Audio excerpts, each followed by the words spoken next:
In this tutorial, I'm going to give an introduction of how species lists or biotic inventories can be created within a Symbiota portal. This tutorial should be relevant to just about any Symbiota portal installation, though feature availability might vary depending on the version or the flavor of the software. For this demonstration, I'm going to use SciNet.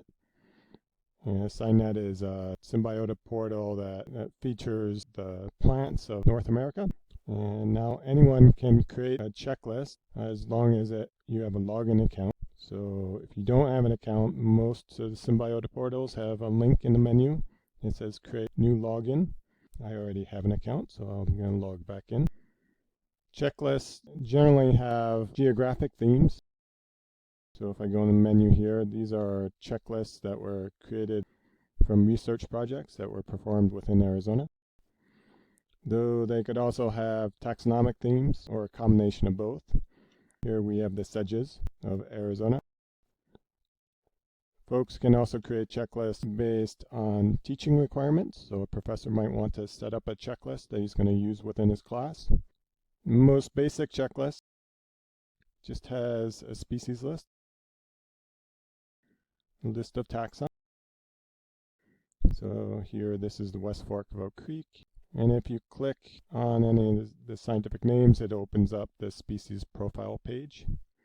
And it will show you general field images for that taxon, synonyms, common names, and species descriptions.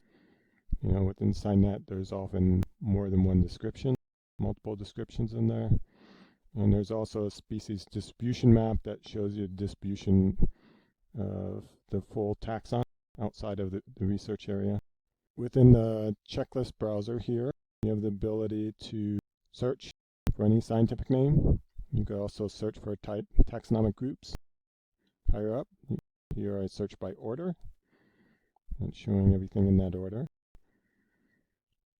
You can also search by common name. And taxa could be displayed with common name and or taxonomic authors. By default, the species are listed alphabetically by family and species name, though you could also list alphabetically just by species. You could also display synonyms if you wish, and the full checklist can be output to a Word document, or you could print in the browser with whatever display you have on the screen. You could also download the list as a CSV data file. We could also display the lists as image thumbnails. So now if I print in the browser, I could take this out to the field and I have a thumbnail field guide. When you create a checklist, you have the ability to link specimen vouchers. So for most Symbiota portals, specimen data tends to be the core data set in there. In SciNet, there's over 14 million specimen records in the system from over 300 collections.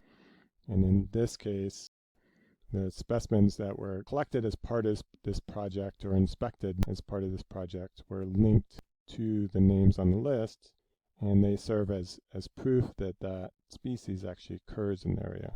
So if there's any doubt, someone can click on the voucher and it will show the complete information along with an image if it's available.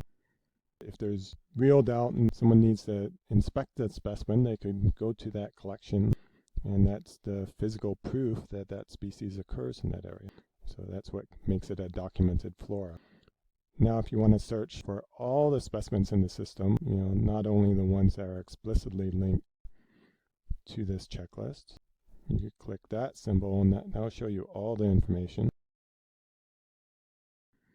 Another option is you could click the map and it will show you the Google Map interface. You can zoom in, pan, you could switch over to satellite view. And again, if you click on one of those points, it will show you the complete collection information for that point.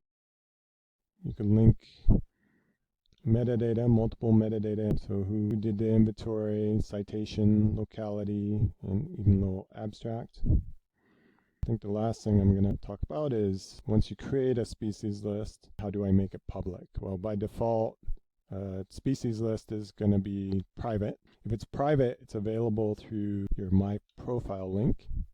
And you could go to any of these checklists. Those were all the checklists that were explicitly linked to my profile, where I was made an editor.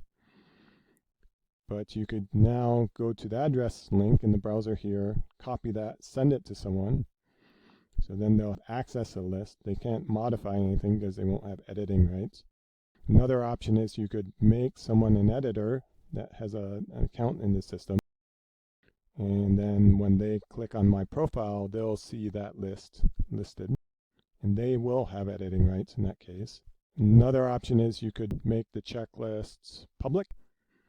So each of these projects are a collection of lists, and a checklist could be a member of one to many of those projects.